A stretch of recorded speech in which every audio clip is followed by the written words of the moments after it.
অসমীয়াৰ বাপুতিসাহোন ৰঙালী বিহু উপলক্ষে সমগ্ৰ ৰাজ্যতে উৎসৱমুখৰ পৰিৱেশে বিৰাজ কৰিছে।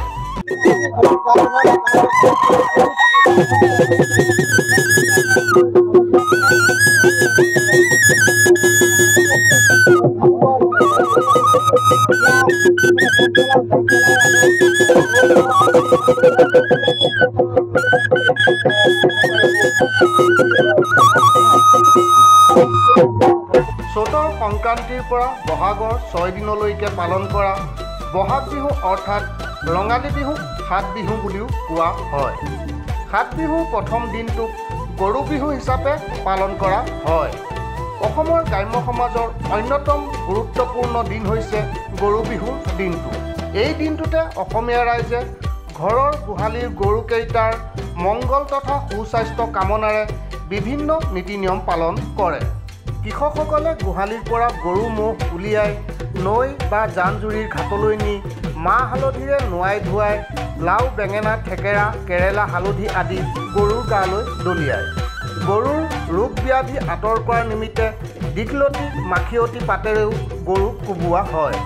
বিশ্বনাথ জিলাৰ বিহালীৰ ৰাংচালিত অঞ্চলটোৰ ৰাইজে সোমবাৰে পুৱাৰ ভাগত এইদৰে গৰু নোৱাই ধুৱাই গৰু বিহু উদযাপনৰ পৰম্পৰা ৰক্ষা কৰা পৰিলক্ষিত হয়। চ'তৰ দুমাহীৰ দিনাখন আমাৰ গৰু বিহু পালন কৰা হয়। গৰু ঘৰত মাহ হালধি সানি মেলি তেল টেঙা সানি মেলি নদীত গা ধুৱাবলৈ আনো।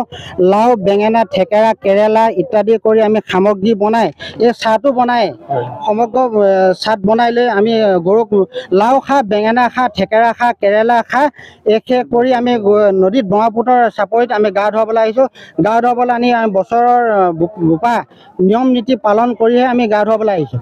গা ধুৱাবলৈ আহোঁতে আমাৰ ৰাংচালিবাসী ৰাইজে ব্ৰহ্মপুত্ৰৰ চাপৰিত গা ধুৱালোঁ।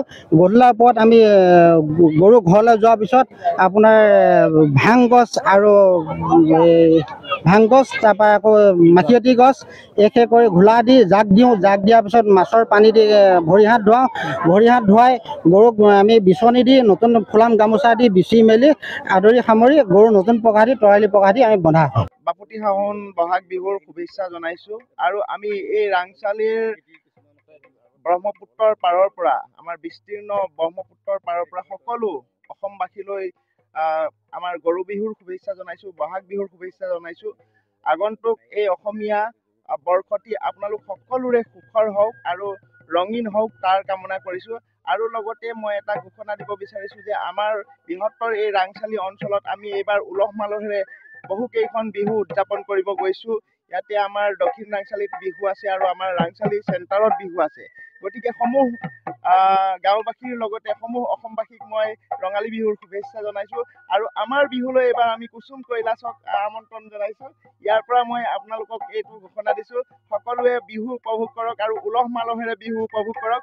আগন্তুক ৰঙালী বিহুটো আপোনালোক সকলোৰে কাৰণে ৰঙীন হৈ উঠক আৰু গোটেই বছৰটো ৰঙীন হৈ উঠক। তাৰ কাৰণে মই ভগৱানৰ ওচৰত প্ৰাৰ্থনা জনাইছোঁ। সকলোকে মই বিহুৰ ওলগ জনাইছোঁ।